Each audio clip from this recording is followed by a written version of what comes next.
I'm Audrey Mitchell, 35, and last Thanksgiving changed everything between my sister and me. After years of rivalry, Vanessa called me a disgrace to the family during dinner preparations. The room fell silent. Then her fiancé Lawrence walked in, spotted me across the room, and immediately bowed his head. "Your Honor," he said respectfully. "I didn't expect to see you here." Vanessa's face turned ghostly white as everyone realized what had just happened. Before I share this story, let me know where you're watching from and hit that like and subscribe button if you've ever experienced family drama during holidays. Growing up in suburban Chicago, Vanessa and I were always different. 3 years apart. We might as well have been from different planets. I was the studious one, always with my nose in a book, while Vanessa was the social butterfly who collected friends like trading cards. Our parents, Gerald and Elaine Mitchell, tried their best to treat us equally, but their own personalities naturally aligned them with one of us. Dad, a constitutional law professor, shared my passion for intellectual pursuits. We'd spend hours debating court cases and political theory, conversations that made Vanessa roll her eyes and leave the room.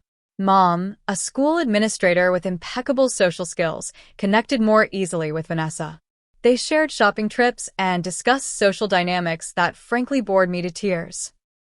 "Audrey, honey, maybe try making more friends instead of studying all weekend," Mom would suggest, while Dad would turn to Vanessa with, "It wouldn't hurt to focus more on your academics, sweetheart." These well-intentioned comments only deepened our sense of competition. By high school, our paths had diverged completely. I was valedictorian, debate team captain, and laser-focused on my goal of law school. Vanessa was homecoming queen, social committee chair, and the girl everyone wanted at their parties. We existed in separate orbits, occasionally colliding at family dinners where the tension was palpable. College pushed us further apart. I attended Northwestern on a full academic scholarship, while Vanessa chose a state school known for its marketing program and social scene. During family gatherings, our parents inadvertently fueled our rivalry by comparing our different paths. "Audrey just made law review," Dad would announce proudly at Thanksgiving. "Well, Vanessa was just elected president of her sorority," Mom would counter, a defensive edge to her voice. Neither of us was blameless in this dynamic. I looked down on what I perceived as Vanessa's superficial pursuits, while she dismissed my academic achievements as boring and one-dimensional. We became caricatures in each other's minds rather than fully realized people with complexities and vulnerabilities. The real breaking point came 5 years ago at Dad's 60th birthday party. I had just passed the bar exam after graduating from Yale Law School, and Vanessa had landed a job at a prestigious marketing firm in Chicago.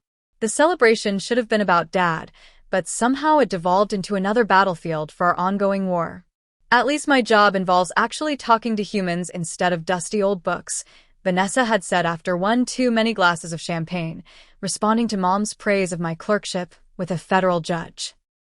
"And at least my work will leave a meaningful impact on society instead of convincing people to buy things they don't need," I fired back, immediately regretting the words but too proud to retract them. The party grew uncomfortably quiet. Dad attempted to change the subject, but the damage was done. After that night, Vanessa and I spoke only when absolutely necessary at family gatherings, which became increasingly rare as I threw myself into my career and she built her life in Chicago. This past year marked a turning point in my professional life. After years of hard work, I was nominated and confirmed as a federal judge for the Northern District of Illinois, making me one of the youngest federal judges in the country.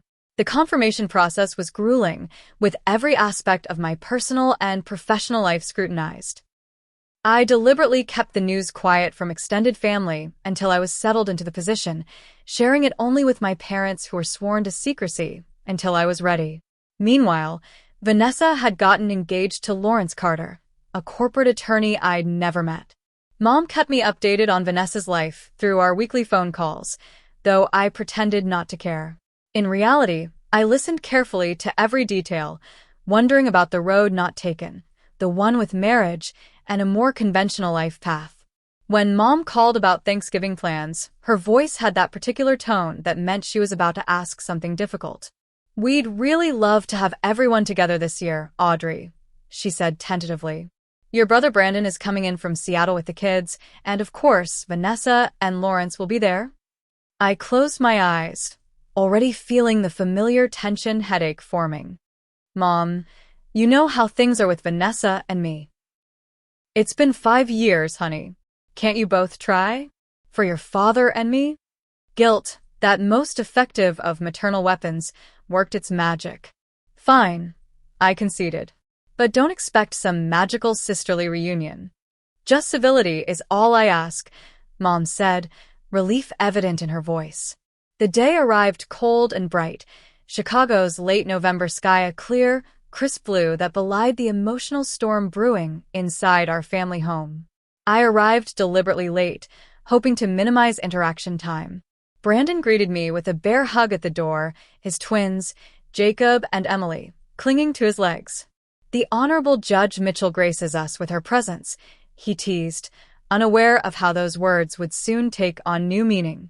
I entered the living room where Aunt Patricia and Uncle Robert were already sipping wine and arguing good-naturedly about politics. Grandma Lillian dozed in her favorite chair. And there was Vanessa, looking flawless as always in a burgundy sweater dress that complemented her auburn hair. Her engagement ring caught the light as she gestured animatedly. Our eyes met, and the temperature in the room seemed to drop 10 degrees. Her smile faltered, then reassembled itself into something that didn't reach her eyes.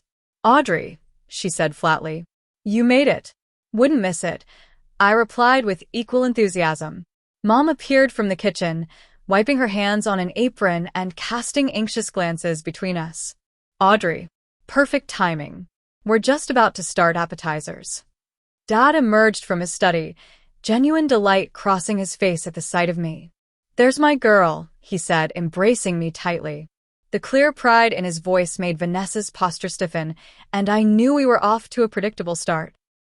The pre-dinner mingling was a carefully choreographed dance of avoidance between Vanessa and me. We orbited each other like wary planets, never coming close enough for direct conversation. Instead, Vanessa made sure everyone heard about her upcoming spring wedding, describing venues, flowers, and dresses in elaborate detail while I chatted with Brandon about his software engineering projects. Lawrence is just finishing up some more calls. He's been so busy with this massive corporate merger, Vanessa announced to the room. He's arguing a major case next week, too. Her eyes flicked to me briefly. Some people actually have to work for their success instead of having it handed to them. The jab was subtle enough that most family members didn't catch it, but Brandon raised an eyebrow at me. I shrugged slightly, unwilling to take the bait. Mom steered the conversation towards safer ground. Audrey, tell everyone about your new condo downtown. The view of the lake is absolutely stunning. Before I could respond, Vanessa interjected, Must be nice to afford downtown real estate on a government salary. What strings did you pull for that? Vanessa, Dad warned quietly. What? I'm just saying, some of us work in the real world where promotions are based on merit, not connections. The irony of her accusation wasn't lost on me. My path had been entirely self-made, every achievement earned through relentless work. Meanwhile, Vanessa's initial job had come through Dad's college roommate. But pointing this out would only escalate tensions, so I took a long sip of wine instead. My mind drifted back to our high school days, when these patterns first crystallized. Junior year, I'd been quietly interested in Blake Anderson, a thoughtful soccer player from my AP history class. We'd been study partners for months, and he'd finally asked me to prom. Somehow Vanessa found out and suddenly took an interest in him. 2 weeks later, they were dating, and I went to prom alone. When I confronted her, she'd said, You weren't really interested in dating him, Audrey. You just wanted another achievement to add to your perfect record. The accusation had stung because part of me wondered if it contained a grain of truth. Had I been so focused on achievements that I'd missed out on genuine connections? As adults, the pattern continued. Vanessa would dismiss my career milestones while I minimized her social and professional accomplishments. We'd become locked in roles assigned in childhood, unable to see each other as the complex women we'd grown into. In the kitchen, Mom tried her usual peacekeeping tactics as Vanessa and I silently helped prepare the meal. Vanessa's campaign for the children's hospital raised over $100,000 this year, she noted, placing a dish of cranberry sauce on the counter. That's wonderful, I said genuinely. Those programs make a real difference. Audrey just moved into a new judicial chamber, Mom continued. The historical architecture is beautiful. Vanessa rolled her eyes. Pushing papers in a fancy office. Sounds thrilling. It's not just pushing papers, Mom defended me, unusually direct in her correction. Audrey makes important decisions that affect people's lives. Please, Vanessa scoffed. She sits in an ivory tower passing judgment on people she knows nothing about. Meanwhile, the real world goes on without her. I bit my tongue, reminding myself that engaging would only make things worse. But when Uncle Robert steered the pre-dinner conversation toward a recent Supreme Court decision, I couldn't help joining in. The precedent they're citing is shaky at best, I explained, forgetting momentarily to downplay my expertise. Oh, here we go, Vanessa muttered loudly enough for everyone to hear. Professor Mitchell holding court. I was just answering Uncle Robert's question, I said evenly. You always have to be the smartest person in the room, don't you? Vanessa's voice had risen slightly, a flush spreading across her cheeks. God forbid anyone else have an opinion on anything.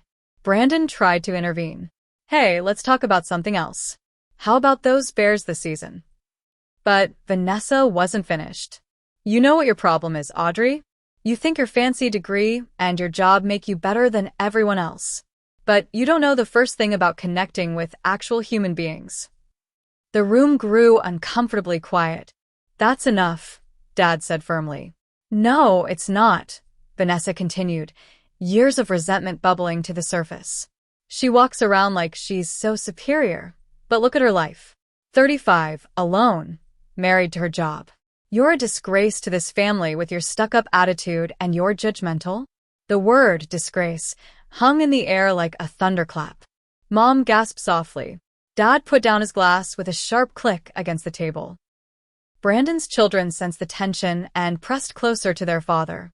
Even Grandma Lillian was suddenly wide awake, her eyes darting between her granddaughters. I felt as though I'd been slapped. A disgrace? After everything I'd achieved, everything I'd sacrificed? The urge to lash back was overwhelming, but some deeper instinct held me back. I stared at my sister, seeing not just anger, but something that looked surprisingly like pain behind her outburst. Before I could respond, the front door opened and a deep voice called out, "Sorry I'm late, everyone." Lawrence Carter entered the living room like a breath of fresh air, unaware of the tension he was walking into.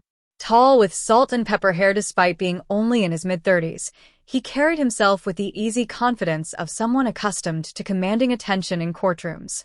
His smile was warm as he greeted family members, shaking hands with my father and kissing my mother's cheek. Traffic was a nightmare, he explained, removing his coat. Had to finish a brief for a case I'm arguing next week too. He turned to embrace Vanessa, who was still flushed from our confrontation. Lawrence, this is my brother Brandon and his twins, she said, visibly trying to compose herself. She deliberately didn't introduce me, but it wouldn't matter. Lawrence continued greeting family members until his gaze landed on me, standing quietly by the fireplace. His expression shifted instantly from casual friendliness to professional deference. He straightened his posture and nodded respectfully. Your Honor, he said, his tone switching to what I recognized as his courtroom voice. I didn't expect to see you here. The room went completely silent. Vanessa's face drained of color as she looked between her fiancé and me. Hello, Mr. Carter, I replied evenly. Nice to see you outside of court. Lawrence looked confused, glancing between Vanessa and me. Wait, you're Mitchell, Judge Audrey Mitchell. You're Vanessa's sister? Realization dawned on his face. I had no idea. You presided over the Henriksen case last week. I was representing the defendant. Dad stepped forward, unable to contain himself any longer. You appeared in Audrey's courtroom? Lawrence nodded. Yes, sir. Judge Mitchell has quite the reputation in Chicago legal circles. youngest federal judge in the district, absolutely brilliant legal mind. Everyone in the Bar Association has been talking about her appointment. I could feel Vanessa's stare burning into me. Mom looked bewildered. Federal judge? Uncle Robert repeated, looking impressed.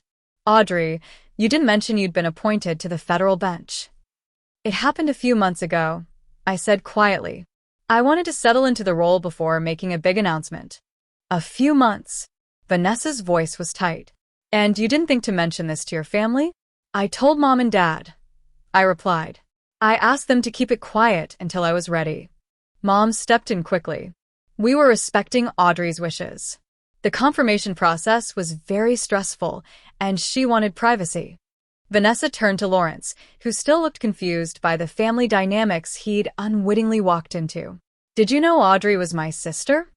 I had no idea, he said honestly. Mitchell is a common name, and Judge Mitchell's chambers are in the federal building downtown. I've appeared before her twice now. He looked at me with genuine respect. She's incredibly fair and thorough. The consensus at the firm is that she's one of the best on the bench, despite being so young. Each compliment seemed to physically pain Vanessa, whose expression had morphed from shock to humiliation to anger. Dad, however, couldn't hide his pride. That's my girl, he said, beaming at me. First in her class at Yale Law. Order of the Coif, Law Review editor. Gerald, Mom cautioned, seeing Vanessa's expression darken further. But Dad was on a roll. Do you know how competitive those federal appointments are? The vetting process alone is grueling. We're all very proud, Mom interjected, trying to include Vanessa with a glance. Just as we're thrilled about Vanessa and Lawrence's engagement.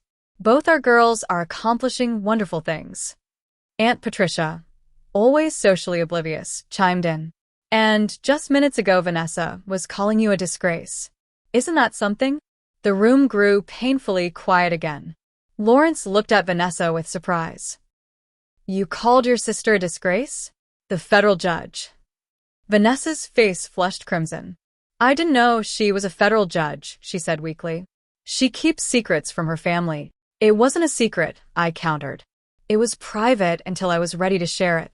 Dinner's ready, Mom announced with forced brightness. Let's all move to the dining room, shall we? The seating arrangement at dinner placed Lawrence directly across from me, with Vanessa beside him. As Mom and Dad brought out the turkey and sides, Lawrence couldn't seem to help himself from asking about my work. The Henriksen ruling was masterful, he said. The way you threaded the needle on the jurisdictional question. Can we not talk about work at Thanksgiving? Vanessa interrupted, her voice strained. Of course, sorry, Lawrence apologized, squeezing her hand. Then, unable to resist. Though technically, I'll be appearing in your sister's courtroom again next week, so it's somewhat relevant. You never mentioned your opposing counsel was my sister, Vanessa pointed out tightly. I didn't know, Lawrence repeated. Mitchell is a common name, and you two don't exactly look alike. It was true. Vanessa had inherited Mom's auburn hair and green eyes, while I had Dad's darker coloring. Beyond that, years of estrangement meant Lawrence had never seen photos of us together or heard stories about me. Throughout dinner, Lawrence inadvertently continued to pour salt in Vanessa's wounds. Judge Mitchell's reputation in the legal community is sterling, he told my father enthusiastically. There was actually an article about her in the Bar Journal last month. I didn't see that, Dad said, looking at me questioningly. I shrugged. I don't read my own press. I have a copy at the office, Lawrence offered. She was profiled as part of their Rising Stars of the Judiciary series, the youngest federal judge in the district in over 50 years. Each revelation seemed to physically pain Vanessa, who grew quieter as the meal progressed, pushing food around her plate while the conversation swirled around her. I felt a mixture of vindication and discomfort. While part of me savored this unexpected reversal, another part recognized the genuine hurt beneath my sister's anger. By dessert, the tension had become unbearable. When Mom brought out her famous pumpkin pie, Vanessa abruptly stood up. Excuse me, she said tightly. I need some air. She left the dining room, the back door closing firmly behind her. Lawrence looked concerned, glancing between me and the door. Should I? He began. Give her a minute, I advised, surprising myself with the gentleness in my voice. It's been a complicated day. Lawrence nodded, then lowered his voice. I'm starting to gather there's some history here I'm not aware of. You could say that, Brandon muttered into his pie. After dinner, I helped Mom clear the table while the men retreated to the living room to watch football. Vanessa had returned but remained quiet, mechanically helping with dishes while avoiding eye contact. When Mom stepped into the pantry for more storage containers, Vanessa finally broke her silence. You must be loving this, she said, her voice low and bitter. My own fiancé singing your praises all night, completely blindsided because you couldn't be bothered to share your big achievement with family. I placed a stack of plates in the dishwasher before responding. That's not fair, Vanessa. I told Mom and Dad. I just wasn't ready for a big announcement. Not ready? Or did you plan this whole scenario to humiliate me? I straightened up, genuinely shocked. You think I orchestrated this? How would I possibly know your fiancé would appear in my courtroom or that you'd never mention my full name or career to him? You've always found ways to one-up me, she insisted, though her convictions seemed to waver. That's not true. I lowered my voice as Mom returned briefly, then left again. Look, I'm sorry about how this played out tonight. I never intended to embarrass you. But maybe ask yourself why you immediately assume the worst about my intentions. Because I know you, Audrey. Everything's always been a competition with you. With me. I nearly dropped the glass I was rinsing. You're the one who called me a disgrace in front of the entire family because you act like you're better than all of us. Like your career makes you superior somehow. I've never said or thought that, I countered, feeling the conversation spiraling into familiar territory. You don't have to say it. It's in every look, every comment, every time you dismiss my life choices as trivial. The kitchen door swung open, and Lawrence entered, stopping short when he sensed the tension. Sorry, I was just looking for more ice. Top shelf of the freezer, I directed, grateful for the interruption. Lawrence retrieved the ice but didn't leave. Instead, he closed the kitchen door behind him and faced us both. I feel like I've stepped into something significant here, and as someone who genuinely cares about both of you, I'd like to understand what's happening. Vanessa folded her arms. It's nothing. Just sister stuff. It doesn't sound like nothing, Lawrence said gently. And for what it's worth, I had no idea you two were sisters until today. Vanessa, you've mentioned having a sister, but you've never told me she was a federal judge named Audrey. Because we don't talk about her, Vanessa replied tersely. Why not? Lawrence pressed. From my perspective, having a sister who's accomplished what Judge Mitchell has would be something to be proud of. You don't understand, Vanessa said, frustration evident in her voice. Then help me understand, he urged. Because right now, I'm confused about why my fiancé would call her highly accomplished sister a disgrace to the family. The kitchen door swung open again, this time revealing Brandon, who had clearly been eavesdropping. Sorry to interrupt, but I think this conversation is long overdue, and maybe an objective party would help. This is a private discussion, Vanessa protested. No, it's a family issue that's been simmering for decades, Brandon corrected her. And it's affecting everyone, including my kids who are picking up on the tension between their aunts. Mom appeared behind him, with Dad hovering in the doorway. Brandon's right, she said softly. I think we all need to talk about this. The kitchen suddenly felt very crowded. Dad cleared his throat. Perhaps we should move this to the living room? Aunt Patricia and Uncle Robert took Grandma Lillian home, and the twins are watching a movie upstairs.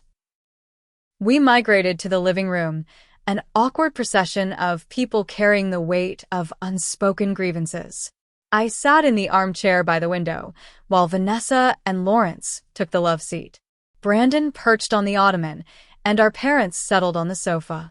For a moment, no one spoke.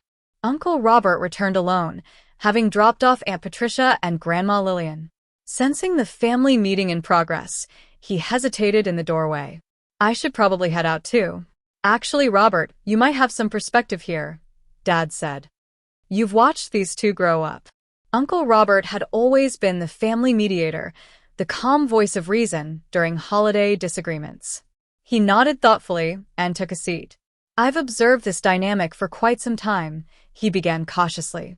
"And if I may be so bold, what I see are two extraordinary women who have been set up to view each other as competition rather than allies." "We didn't set them up to compete," Mom protested. "Not intentionally," Uncle Robert agreed. "But Gerald, you've always valued academic achievement above all else, which naturally favored Audrey's strengths. And Elaine, you've placed tremendous importance on social connections and community involvement, areas where Vanessa excels." My parents exchanged uncomfortable glances, recognition dawning in their expressions. "The problem," Brandon added, "is that you each took such pride in the daughter who reflected your values that you inadvertently made the other feel less valued." I felt a lump forming in my throat as memories surfaced of seeking Mom's approval for academic achievements and receiving only polite acknowledgement, while Vanessa's social triumphs were celebrated enthusiastically. Similarly, Dad had always shown more interest in my law school applications than in Vanessa's marketing internships. "I remember when you were both around 10 and 7, Uncle Robert continued. "There was that school talent show. Audrey performed a piano piece she'd practiced for months, and Gerald was bursting with pride. But when Vanessa did her dance routine with her friends, Gerald was checking his watch the whole time." Dad looked stricken. "I don't remember that." "I do," Vanessa said quietly. "Just like I remember Mom missing Audrey's debate team finals because she had promised to help with my class party." Mom covered her mouth. "Oh, Audrey, I'd forgotten about that." "It's fine," I said automatically, though the memory still stung. "It's not fine," Brandon interjected. "None of this is fine. You've both spent your entire adult lives trying to prove yourselves in areas where you felt undervalued as children." Lawrence, who had been listening intently, turned to Vanessa. "Is that why you never mentioned your sister's career? Because you felt it would overshadow you?" Vanessa's eyes glistened with unshed tears. "You don't understand what it's like to grow up in the shadow of someone like Audrey. Perfect grades, perfect career, perfect everything. Nothing I did ever measured up." "That's not true," I said, surprised by the emotion in my own voice. "I always envied your ability to connect with people, to make friends so easily. Do you know how lonely it is to be the girl with her nose always in a book? How many times I wished I could be more like you." Vanessa looked genuinely shocked. "You envied me? But you're the successful one. The federal judge, for God's sake." "Success isn't just about career," I admitted. "Look at my life, Vanessa. I have a prestigious job, yes. But I live alone. I work 70-hour weeks. The last relationship I had ended because he couldn't handle coming second to my career. Meanwhile, you have this full life with friends and community involvement, and now Lawrence." Lawrence squeezed Vanessa's hand supportively. "From where I stand, you're both incredibly successful in different ways. And neither of you seems to recognize the other's achievements." A heavy silence fell over the room as his words sank in. I looked at Vanessa, really looked at her, perhaps for the first time in years. Behind the polished exterior and sharp comments, I could see vulnerability and hurt that mirrored my own. "I never meant to make you feel less than, Vanessa," I said softly. "And I'm sorry if I have." Vanessa wiped quickly at a tear that had escaped. "I'm sorry I called you a disgrace. You're not. You're impressive, actually. I just wish I didn't always feel like I'm failing in comparison." "You're not failing," I insisted. "Look at what you've built. Your marketing campaigns have helped raise hundreds of thousands for children's causes. You have meaningful friendships. You've found someone who loves you." I glanced at Lawrence, who was watching Vanessa with clear affection. "Those aren't small achievements." Mom was openly crying now, and even Dad looked emotional. "We never meant to create this rivalry," he said. "We're equally proud of both of you. Maybe we haven't always shown it in the right ways," Mom added. "But we are." Brandon leaned forward. "So, the question is, where do we go from here? Because I, for one, am tired of walking on eggshells every time the family gets together." I took a deep breath, feeling as though I stood at a crossroads. The path of continued estrangement was familiar and, in some ways, easier. But the possibility of something different, something better, beckoned. "I'd like to try," I said simply. "To rebuild somehow. I'm not sure what that looks like, but I'm willing if you are." I looked directly at Vanessa, extending an olive branch after years of conflict. For a long moment, Vanessa didn't respond, and I feared I'd misjudged the moment. Then she nodded, almost imperceptibly at first, then more decisively. "I'd like that too," she said, her voice barely above a whisper. It wasn't a dramatic reconciliation with tears and hugs. We were both too cautious, too wounded for that. But it was a beginning, a small crack in the wall that had stood between us for so long. Lawrence looked between us with cautious optimism. "I'd say this is a pretty significant Thanksgiving then." Uncle Robert smiled. "Sometimes it takes an outsider to help us see what's been right in front of us all along." After the emotionally charged family discussion, Lawrence and I found ourselves alone in the kitchen later that evening. He was helping me pack leftovers, while Vanessa spoke privately with our mother in the living room. "I want to apologize for creating such an awkward situation today," he said, carefully covering a plate of turkey with plastic wrap. "I had no idea about the family dynamics I was walking into." "You couldn't have known," I assured him. "And, in a way, maybe it needed to happen." Lawrence nodded thoughtfully. "For what it's worth, Vanessa has always spoken of you with a mixture of resentment and admiration. I just never connected that the sister she mentioned was the same Judge Mitchell I appeared before in court." "She admires me?" I couldn't keep the surprise from my voice. "Very much so, though she'd probably never admit it directly." He lowered his voice. "She keeps a newspaper clipping about your appointment to the bench in her desk drawer. I found it once when looking for stamps." The revelation stunned me. All this time, I'd assumed Vanessa saw me only as competition, someone to resent rather than admire. "She's extraordinarily proud, you know," Lawrence continued. "It makes it hard for her to acknowledge feeling overshadowed. But beneath that pride is someone who deeply wants connection and recognition." "You really understand her," I observed. "I try to. She's complex, like most people worth knowing." He hesitated before adding, "She reminds me of you in that way, actually. Different strengths, but the same depth and intensity." I laughed softly. "No one has ever compared us that way before." "Maybe that's part of the problem," he suggested. "Everyone's been so focused on your differences that they've missed your similarities." Our conversation shifted to professional matters, Lawrence asking about the boundaries of our relationship now that he knew of our personal connection. "I should probably recuse myself from cases where you appear as counsel," I acknowledged. "It's the ethical thing to do." "Agreed.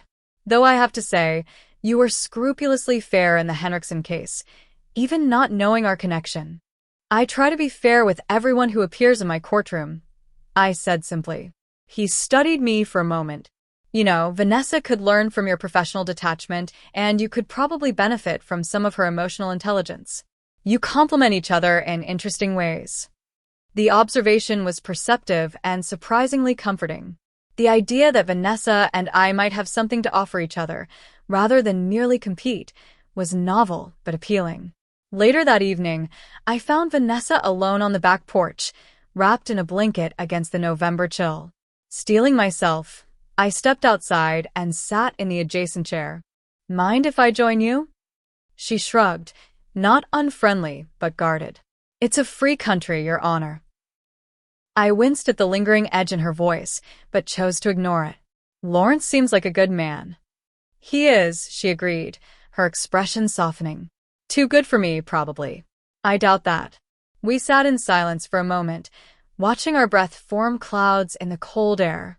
"I never congratulated you," Vanessa said suddenly. "On the judgeship. It's impressive." "Really?" "Thank you," I said, genuinely touched by the effort it must have taken her to say those words. "And I never properly acknowledged your engagement. Lawrence is lucky to have you." Another silence, less strained than before. "I've made you into this perfect nemesis in my head," Vanessa admitted. "The brilliant sister who makes me look bad by comparison." It was easier than admitting how much I've wanted your approval. The confession caught me off guard. My approval? Vanessa, I always thought you didn't care what I thought. Are you kidding? I've spent my entire life caring what you thought. Why do you think I get so defensive around you? I considered this revelation, reevaluating countless interactions through this new lens. I've always wanted your approval too, I confessed. You were the cool one, the one who knew how to navigate social situations while I hid behind books. Vanessa shook her head in disbelief. We're a mess, aren't we? A spectacular mess, I agreed, and for the first time in years, we shared a genuine laugh. Do you remember Mom's 40th birthday? Vanessa asked suddenly. When we collaborated on that surprise party? I smiled at the memory. We were actually a pretty good team when we worked together instead of against each other. We were, weren't we? Vanessa looked thoughtful. I miss that sometimes. Having a sister instead of a rival. Me too, I admitted, feeling a weight lifting that I hadn't even realized I'd been carrying. So what now? She asked. We just decide to be sisters again after all these years? I don't think it's that simple, I said honestly. But maybe we start small. Regular calls? Coffee sometimes? Vanessa nodded slowly. I'd like that. The following day, all of us gathered for a second family dinner, this time with leftovers and a markedly different atmosphere. The change wasn't dramatic, but it was palpable. Vanessa and I weren't suddenly best friends, but the cutting remarks had ceased, replaced by cautious but genuine attempts at connection. Mom and Dad made their own efforts, Dad asking Vanessa detailed questions about her latest marketing campaign while Mom inquired about my recent ruling in a civil rights case. Their interest felt forced at first, but it was clear they were genuinely trying to break old patterns. Lawrence, now aware of the family dynamics, skillfully steered conversations toward neutral ground when tensions arose. His legal background gave him a unique perspective that helped bridge the gap between my world and Vanessa's. Did you know your sister's children's hospital campaign was featured in the same issue of Chicago Magazine as an article about the federal judiciary? He mentioned casually over dessert. I thought that was an interesting coincidence. I didn't see that, I admitted, looking at Vanessa with genuine interest. Which campaign was featured? The superhero one, she replied, a hint of pride in her voice. Where we got local artists to paint children undergoing treatment as superheroes. That's genuinely creative, I said sincerely. Those images must mean so much to the kids. A small smile tugged at Vanessa's lips. One of the children was actually the daughter of a court clerk. She mentioned working in your building once during a session. Small world, I remarked, feeling an unexpected warmth at this tangential connection between our separate lives. As the evening progressed, a moment arrived that felt significant in its ordinariness. Vanessa was telling a story about a disastrous client presentation when the power went out, and I found myself genuinely laughing at her animated description. She caught my eye mid-story and paused briefly, surprised by my reaction, before continuing with renewed enthusiasm. It was a small moment, but it felt like the first delicate thread in a new fabric being woven between us. Not the relationship we'd had as children, nor the rivalry of our early adulthood, but something new and as yet undefined. Remember that summer at Lake Geneva when we stole Dad's canoe and got stranded on the island? Vanessa asked suddenly. How could I forget? We were grounded for a month, I recalled, smiling at the memory. But we worked together to get back to shore, she reminded me. You calculated the current, and I paddled like crazy. We were a good team when we needed to be, I acknowledged. Maybe we still could be, Vanessa suggested cautiously, and in that moment, I allowed myself to hope that she might be right. Christmas arrived a month later, bringing with it a tentative new chapter in our family dynamic. In the weeks following Thanksgiving, Vanessa and I had maintained cautious but consistent contact. Weekly phone calls had evolved from stilted check-ins to genuine conversations, and we'd even met for coffee twice when my court schedule allowed. The Mitchell family gathering was held at my downtown condo this year, a decision that would have been unthinkable months earlier. As everyone arrived bearing gifts and food, there was a palpable sense of relief at the noticeably lighter atmosphere. "Your place is beautiful," Vanessa commented sincerely as she helped me arrange appetizers in the kitchen. "The view of the lake is spectacular." "Thanks," I replied, still adjusting to compliments rather than barbs from my sister. "How are the wedding plans coming along?" "Actually, that's something I wanted to talk to you about." Vanessa set down the cheese plate she was arranging and faced me directly. "I know we're still figuring out this whole sister relationship thing, but I was wondering if you'd consider being one of my bridesmaids." The request caught me completely off guard. "Really? Are you sure?" "Lawrence suggested it initially," she admitted. "But the more I thought about it, the more right it felt. You're my sister, Audrey. Despite everything, that means something." I felt a lump forming in my throat. "I'd be honored," I said simply. Vanessa smiled, relief evident in her expression. "Good. The dresses aren't even that hideous." We laughed together, the moment of vulnerability passing but leaving something stronger in its wake. Throughout the Christmas celebration, I observed subtle but significant shifts in our family interactions. Dad engaged enthusiastically with Vanessa about her work, asking insightful questions about marketing strategies that showed genuine interest rather than polite obligation. Mom, meanwhile, requested details about my recent cases with newfound curiosity about the legal reasoning behind my decisions.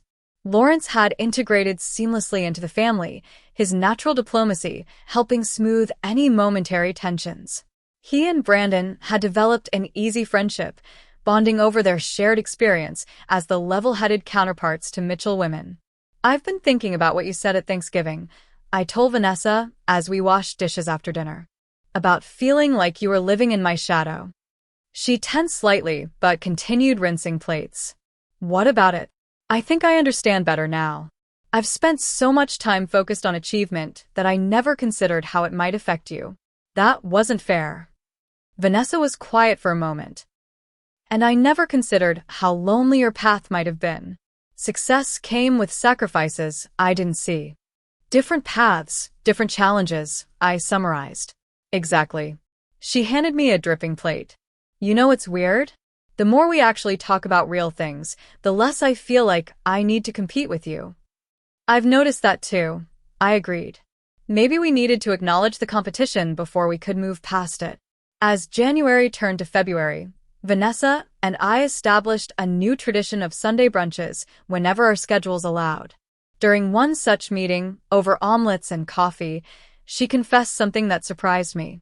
"I used to read all your published opinions, even before you became a federal judge."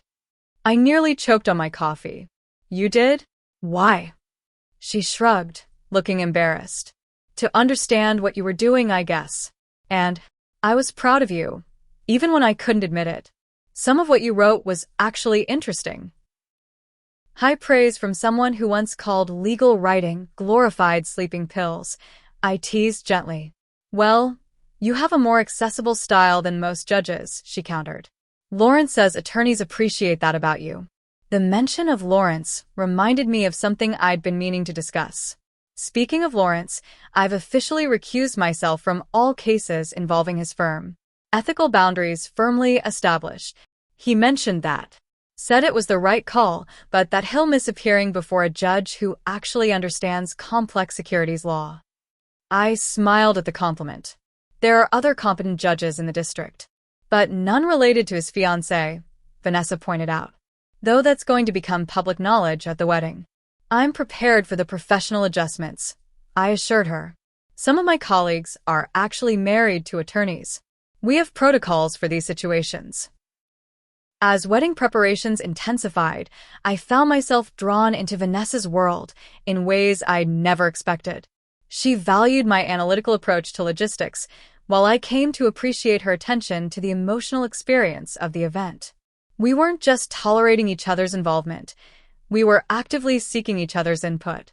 "What do you think about these centerpieces?" she asked during a venue visit. "Too understated?" "I think they're elegant," I offered honestly. "They complement the room without overwhelming it." She considered my opinion thoughtfully before nodding. "You're right. Sometimes, less is more." Did my sister just say I was right about something aesthetic? I teased. Should I alert the media? Don't push it, Your Honor, she retorted, but her smile was genuine. Our parents noticed the transformation in our relationship with a mixture of relief and wonder. I never thought I'd see the day, Mom confessed during a family dinner in March. My girls actually getting along. We're working on it, Vanessa and I said in unison, then laughed at the coincidence. It's like having our daughters back, Dad said, uncharacteristic emotion in his voice. The way you were before competition took over. Brandon raised his glass in a toast. To sisters remembering they're on the same team. As we clinked glasses, I caught Vanessa's eye across the table. There was understanding there, an acknowledgement of how far we'd come and how much further we still had to go.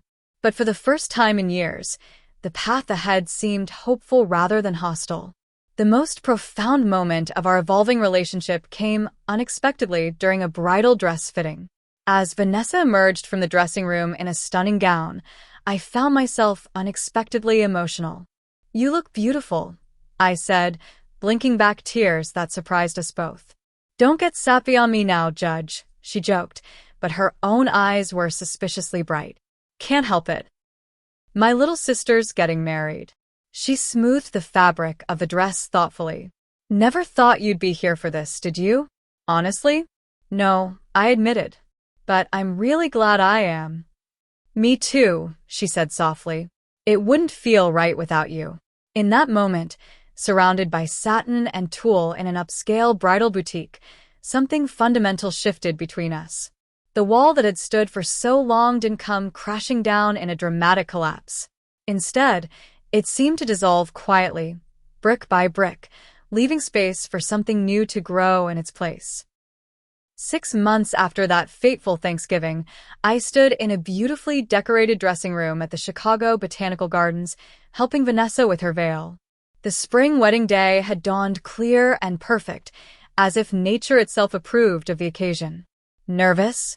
I asked, adjusting the delicate lace around her shoulders. About marrying Lawrence? Not at all, she replied confidently. About walking in these heels without tripping? Absolutely terrified. We laughed, the sound easy and natural between us now. As matron of honor, I had spent the morning coordinating bridesmaids, double-checking details, and keeping Vanessa calm. It was a role I would have found unimaginable a year earlier, but now embraced wholeheartedly. I have something for you, I said, retrieving a small box from my purse. A little early for the something borrowed tradition. Vanessa opened it to find a pair of pearl earrings. These were Grandma's, she said softly, recognizing them immediately.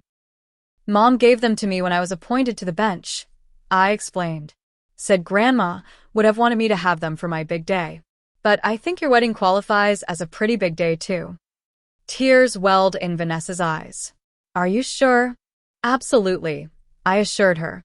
They should be worn by someone who's actually good at doing her hair. She laughed through her tears and hugged me tightly. Thank you. The ceremony was beautiful, with Lawrence beaming as Vanessa walked down the aisle on our father's arm. I watched from my position at the altar, feeling a complex mixture of joy for my sister and a new appreciation for the different paths our lives had taken. During the reception, Lawrence's best man gave a heartfelt toast about love and friendship. Then Lawrence himself stood, champagne glass in hand. I want to thank everyone for being here today, he began. Especially my new sister-in-law, Judge Audrey Mitchell. A murmur went through the crowd as those who didn't know made the connection. Some of you may have heard the story of how I first greeted Audrey at Thanksgiving, Lawrence continued, a smile playing at his lips. Walking into my future in-law's home and immediately addressing my fiancé's sister as Your Honor caused quite a stir. Laughter rippled through the audience. What you may not know is that moment marked the beginning of a remarkable transformation. I watched as two extraordinary women who had spent years as rivals rediscovered what it means to be sisters. He raised his glass toward me. Audrey, your integrity on the bench is matched only by your grace in rebuilding your relationship with Vanessa. Thank you for welcoming me into your family. He turned to Vanessa. And to my brilliant, beautiful wife, whose courage in reaching across old wounds has been inspiring to witness. I promise to stand by your side through every challenge and celebration ahead." I caught Vanessa's eye across the room, both of us emotional for different reasons than we would have been 6 months earlier. The journey from that Thanksgiving confrontation to this wedding celebration had been neither straight nor easy, but it had led us to a better place than either of us could have imagined. Later, as the dancing began, I found myself in conversation with Uncle Robert. "Quite a transformation," he observed, watching Vanessa and Lawrence on the dance floor. "Both in your sister and in your relationship with her." "It's still a work in progress," I acknowledged.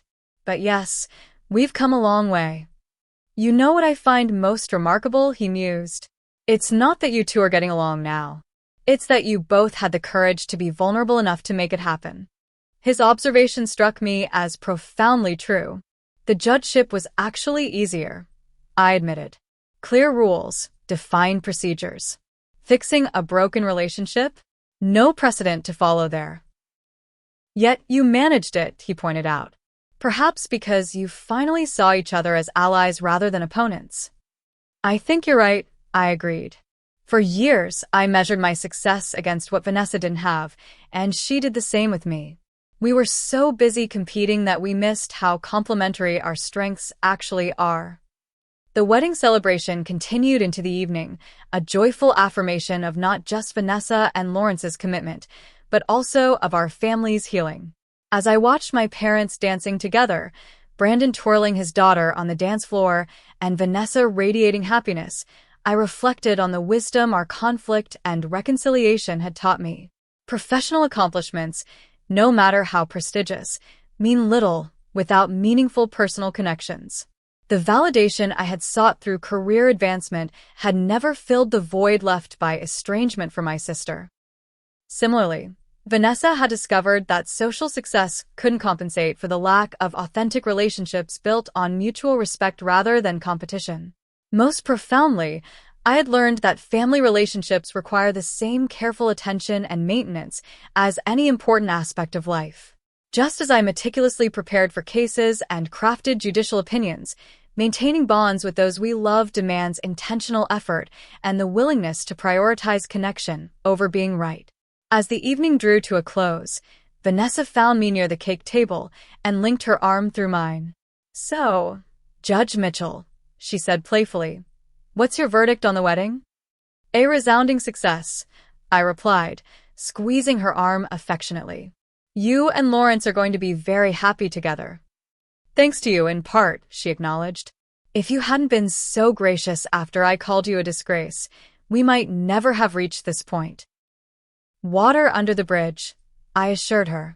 "Though I admit, the look on your face when Lawrence called me your honor was pretty priceless." She laughed.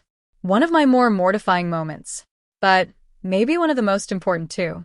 "Funny how the most uncomfortable moments can become turning points if we let them," I observed.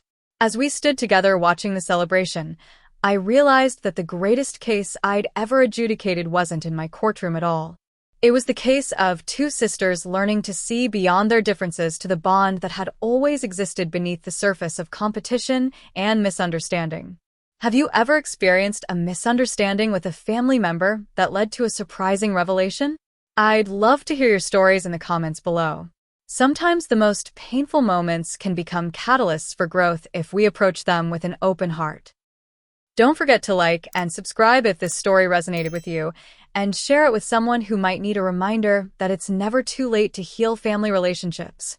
Thank you for listening, and remember, even judges are still learning life's most important lessons outside the courtroom.